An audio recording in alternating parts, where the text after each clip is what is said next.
Bapa di sorga, sungguh hati kami penuh dengan ucapan syukur kepada Tuhan.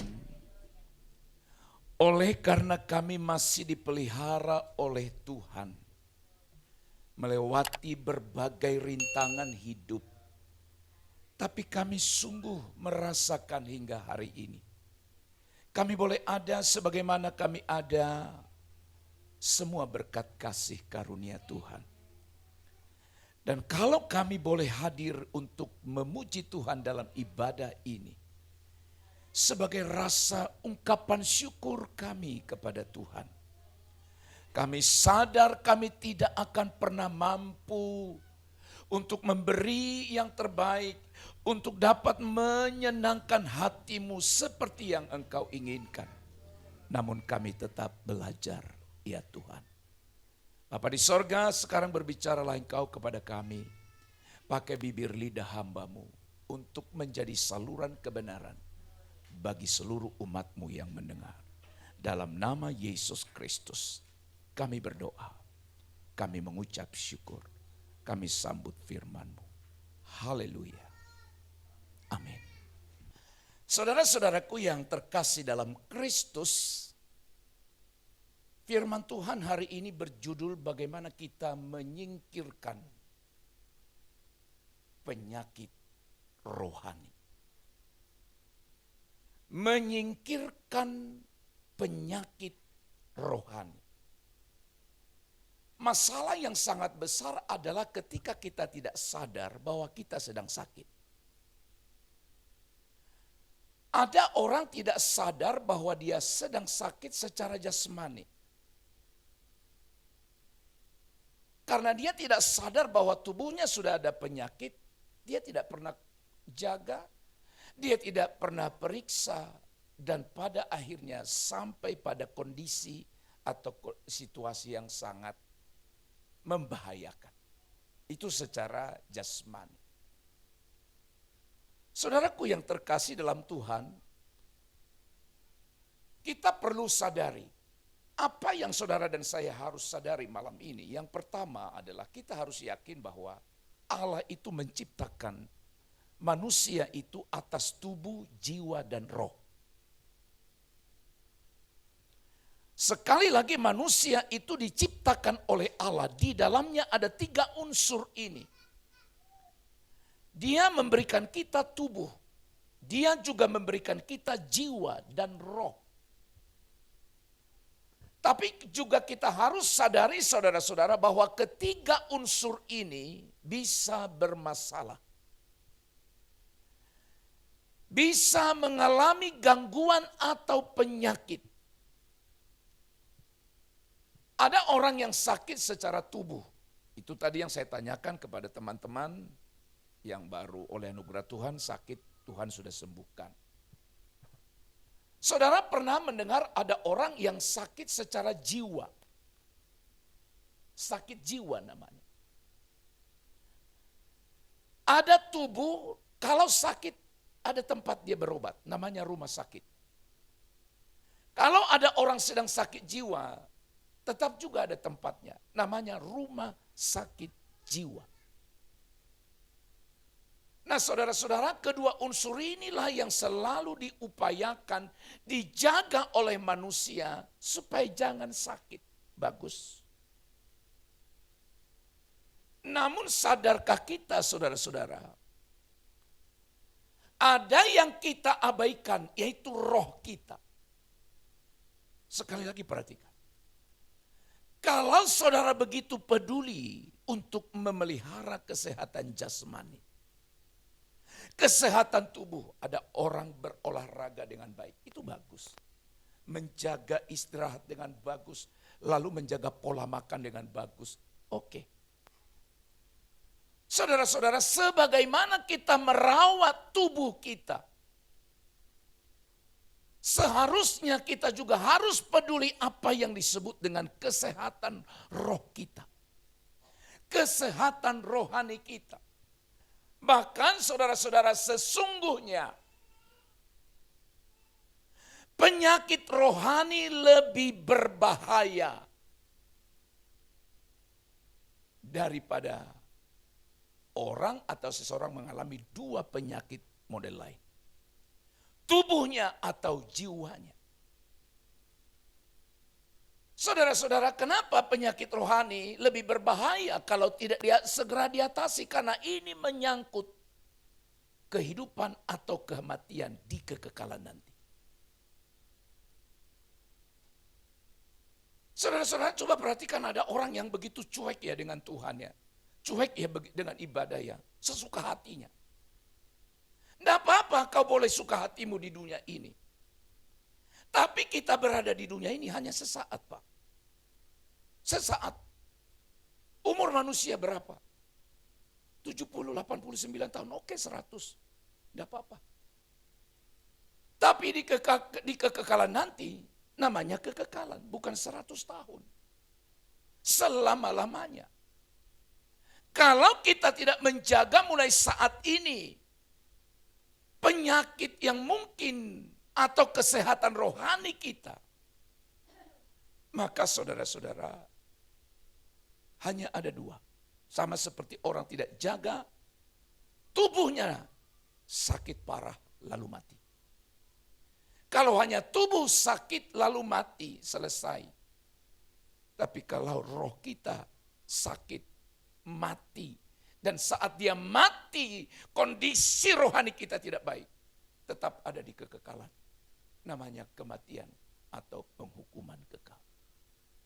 Saudara, penyakit rohani yang dialami seseorang, ini yang mengakibatkan terjadinya kelambatan. Kelambatan pertumbuhan rohaninya. Itu sebabnya sebagaimana kita menjaga tubuh jasmani, menjaga jiwa kita untuk sehat, maka hari ini juga perlu kita menjaga kesehatan rohani kita dengan menyingkirkan hal-hal yang mungkin saja akan mempengaruhi kesehatan rohani kita. Galatia pasal 5 ayat yang ke-24. Barang siapa menjadi milik Kristus Yesus, ia telah menyalibkan daging dengan segala hawa nafsu dan keinginannya. Perhatikan baik ayat ini. Barang siapa menjadi milik Kristus Yesus, orang yang mengaku, orang yang sadar dirinya adalah milik Kristus, bukan hanya berkata, aku milik Kristus. Tapi ada tugas dan tanggung jawab yang jauh lebih besar dari itu, yaitu menyalibkan daging dengan segala hawa nafsu dan keinginannya. Saudara-saudara, kalau kita tetap pelihara ini, apa yang kita pelihara? Hawa nafsu dan keinginannya, roh kita akan mati. Kemudian bagaimana pemazmur berkata dalam pasal 24 ayat 3 sampai ayat yang keempat. Siapakah yang boleh naik ke atas gunung Tuhan? Siapakah yang boleh berdiri di tempatnya yang kudus? Ada dua pertanyaan di sini. Dan dua pertanyaan ini adalah hal yang diperlukan oleh setiap manusia. Bicara mengenai gunung Tuhan, itu adalah tempat kediaman Allah.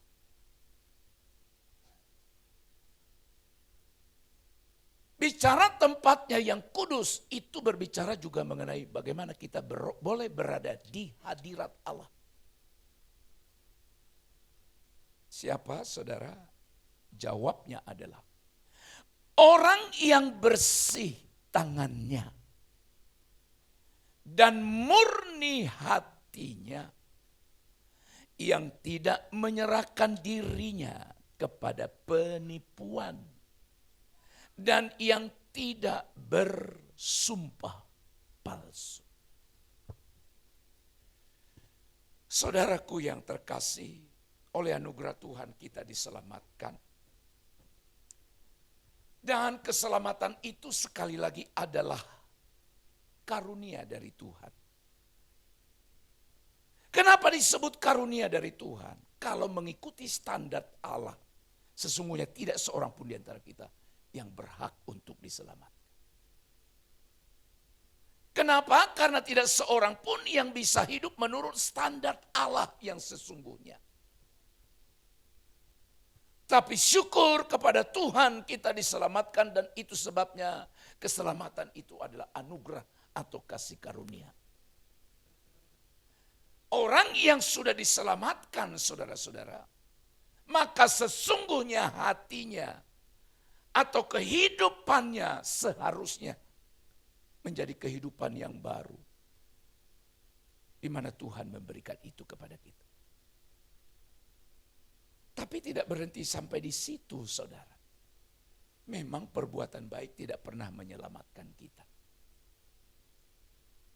Sekali lagi, perbuatan baik kita tidak pernah menyelamatkan dan tidak bisa menyelamatkan kita. Namun kita harus terus berupaya agar kita memiliki hati yang baru. Yang oleh pemazmur tadi berkata supaya kita boleh naik ke atas gunung Tuhan di mana Allah berdiam. Dan untuk itu saudara-saudara, Alkitab tadi berkata yang boleh berhak, orang yang boleh naik ke gunung Tuhan, berada di tempat kediaman Allah. Saudara dan saya harus mendambakan, harus merindukan itu. Orang yang berhak masuk ke sana, dia harus menghindari hal-hal yang bisa mematikan kerohanian hidup kita. Oleh sebab itu, Tuhan mau saudara-saudara, agar saudara dan saya, agar kita yang pertama firman berkata, menjaga hati nurani. Hati nurani supaya tetap murni di hadapan Allah. Ayat yang keempat bagian A berkata, orang yang bersih tangannya dan yang murni hatinya. Menjaga hati murni tetap di hadapan Allah. Hati nurani yang murni itu adalah berbicara ketulusan. Ketulusan hatinya.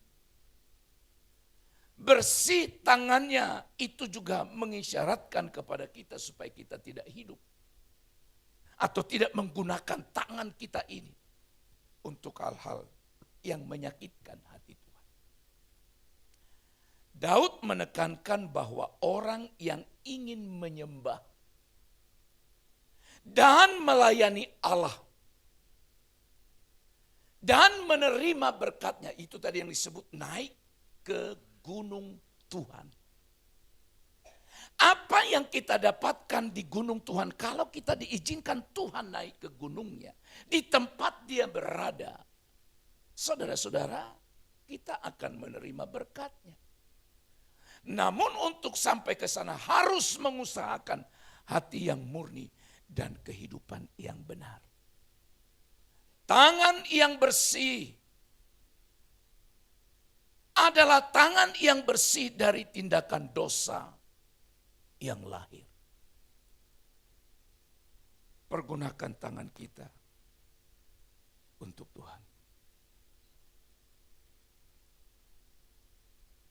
Ada lagu yang berkata, tanganku kerja buat Tuhan, mulutku memuji namanya, kakiku berjalan cari jiwa, upahmu besar di surga. Tangan yang bersih, tangan yang dipersembahkan kepada Allah. Dan doa kita hari ini, oh Tuhan, pakailah tanganku untuk memuliakan Engkau. Lalu kemudian di ayat itu juga dikatakan ada hati yang murni. yang murni yang ada di dalam diri kita mengacu kepada kekudusan batin. Kekudusan batin. Motivasi dan sasaran kita yang benar. Matius pasal 5 ayat 8. Hanya orang yang murni hatinya yang akan melihat Allah.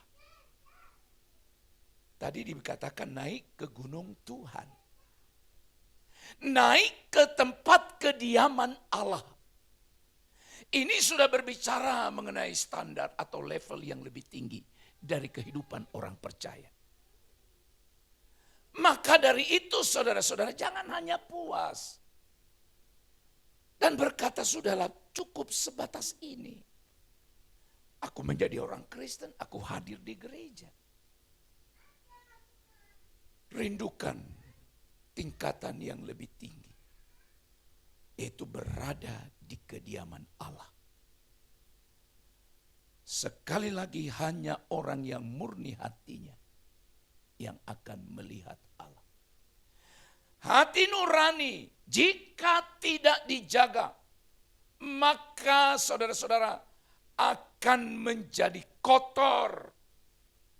Dan yang tidak peka lagi akan membuat kita untuk tidak peka pada suara Tuhan. Saudara-saudara, Rasul Paulus pernah menasihatkan kepada jemaat. Dalam Kisah Para Rasul dikatakan, sebab itu aku senantiasa berusaha. Sekali lagi berusaha. Untuk hidup dengan hati nurani yang murni. Di hadapan Tuhan. Di hadapan Allah. Dan di hadapan manusia. Tidak ada kemunafikan. Tidak ada kepalsuan. Tapi hati nurani kita murni di hadapan Allah dan juga di hadapan Tuhan. Kemudian saudara-saudara, apalagi yang harus kita lakukan untuk kita dapat menyingkirkan penyakit rohani yang bisa saja menghinggapi setiap kita. Menjaga perbuatan kita. Ayat 4 bagian B firman Allah berkata, yang tidak menyerahkan dirinya kepada penipuan dan yang tidak bersumpah palsu. Kalau saudara perhatikan ayat ini, di sini ada dua hal. Yang pertama, tidak menyerahkan dirinya kepada penipuan. Yang kedua, tidak bersumpah palsu. Kedua perbuatan atau tindakan ini adalah perbuatan yang ada pada setiap kita. Dan itu harus dijaga.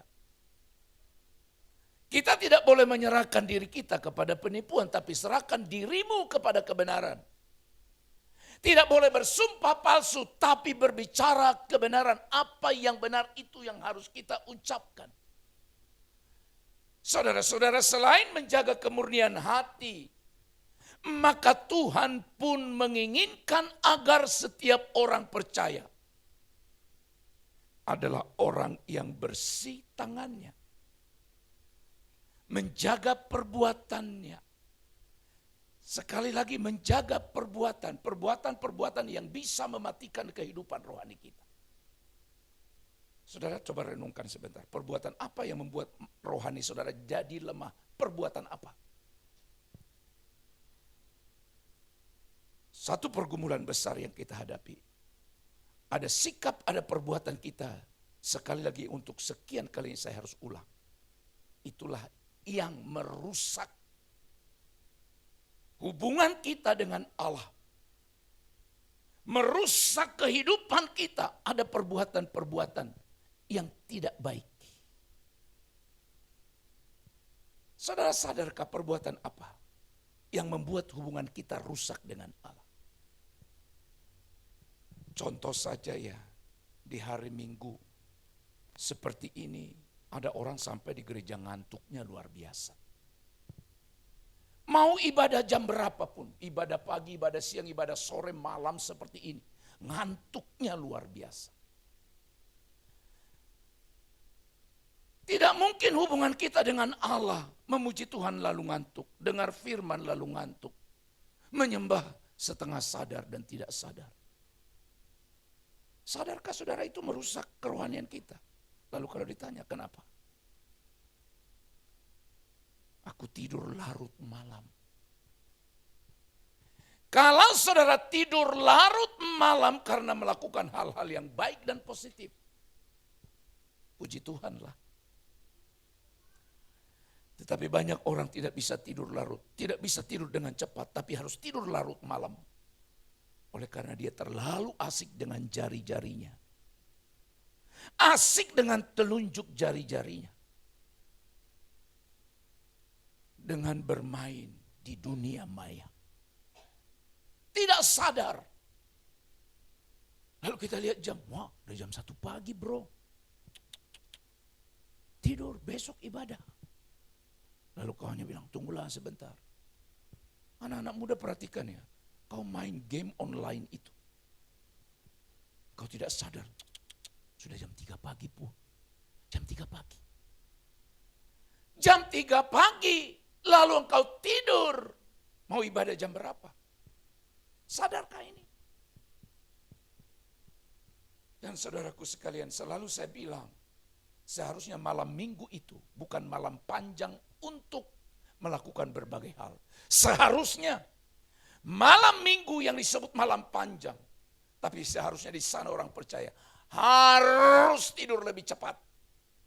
Karena Alkitab yang berkata, jagalah langkahmu kalau engkau pergi ke rumah Allah. Jaga langkahmu kalau engkau pergi ke rumah Tuhan. Apa maksudnya jaga?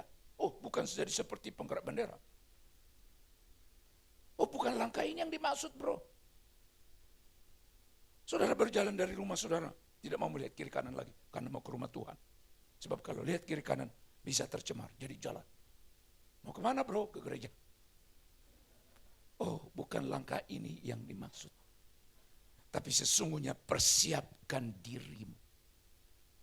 Tidur lebih awal, bangun dan segar. Lalu ketika engkau ada di gereja, engkau segar, memuji Tuhan, berdiri dengar firman. Kita tetap serius. Saudara, jangan melakukan perbuatan yang kotor atau perbuatan yang jahat di hadapan Tuhan dan sesama. Dengan menjaga perbuatan agar tetap baik dan bersih, merupakan sikap yang bisa menyingkirkan kita dari penyakit rohani yang membunuh atau mematikan rohani kita. Yang ketiga terakhir. Menjaga keintiman dengan Allah. Ayat yang ke-6. Itulah angkatan orang-orang yang satu. Menanyakan dia. Yang kedua, yang mencari wajahmu, ya Allah Yakub. Dua sikap ini seharusnya ada pada diri kita. Dan kalau saudara tidak memiliki ini, kita sedang ada dalam kondisi sakit. Saya kasih contoh sederhana ya. Saudara sepanjang hari nggak ada nafsu untuk makan. Sama sekali tidak ada. Nggak pernah cari makan, minum juga. Satu hari. Lalu ada orang di rumah kita, saudara kan, nah kalau itu anak-anak makan nak. Kalau itu suami, istrinya bilang, Pak makan. Kalau itu istrinya, suaminya bilang, Pak makan. Lalu dijawabnya begini, gak selera. Tapi hari-hari lainnya gak seperti itu. Dia cari makan, dia olah sendiri. Ada gairah, ada nafsu, ada keinginan untuk makan. Lalu saudara-saudara tidak ada lagi gairah untuk mencari Tuhan. Hati-hati loh Pak, Bu dengar ya.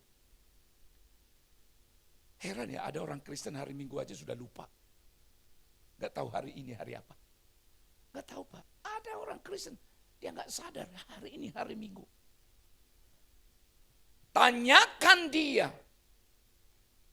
Cari wajahnya itu berbicara bagaimana kita menjaga keintiman, kedekatan dengan Allah. Sama seperti seorang yang tidak lagi mencari makan dan minum. Dengan pengertian dia tidak lagi ada selera untuk mencarinya. Pasti saudara dan saya sedang sakit.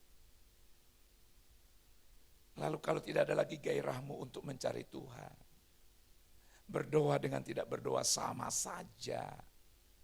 Baca firman dengan baca dan tidak baca, wah sama aja.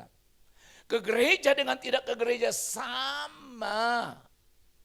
Sadar, engkau sedang sakit secara rohani. Kenapa haleluya? Engkau sedang sakit secara rohani. Sedang sakit. Walaupun ada orang bilang begini sama saya, kalau saya sakit, saya makin kuat makan. Tergantung sakitmu apa. Kalau sakitmu hanya karena kukumu yang nancap di jarimu, engkau kuat makan, itu bisa. Tapi pada umumnya kalau orang sudah menyangkut ada gangguan dalam tubuh, sampai sudah berikan makanan dan minuman kesukaannya, dia akan tolak dan berkata, tidak selera. Kau tidak tertarik dengan hal-hal rohani? Engkau tidak tertarik dengan hubungan, dengan kedekatan dengan Allah? Sadar, sekali lagi sadar, engkau sedang sakit. Orang percaya yang selalu merindukan kehadiran Tuhan akan selalu mencari wajahnya. Oleh sebab itu saudara-saudara, ketika saudara dan saya, ketika saudara mencari Allah, maka kita akan berusaha untuk hidup menyenangkan Allah. Kita berusaha menghindarkan diri dari penyakit rohani yang mengganggu. Dan fokus hidup kita adalah menyenangkan Tuhan. Saudaraku, singkirkanlah penyakit rohani dari dirimu dengan cara yang pertama, menjaga hati nurani tetap murni, tulus, tidak ada kepalsuan, tidak ada kemunafikan. Yang kedua, jagalah perbuatan. Apapun yang kita lakukan, Alkitab berkata, perbuat dan lakukanlah itu untuk Tuhan. Dan yang ketiga, saudara-saudara, tetaplah jaga hubunganmu dengan Allah.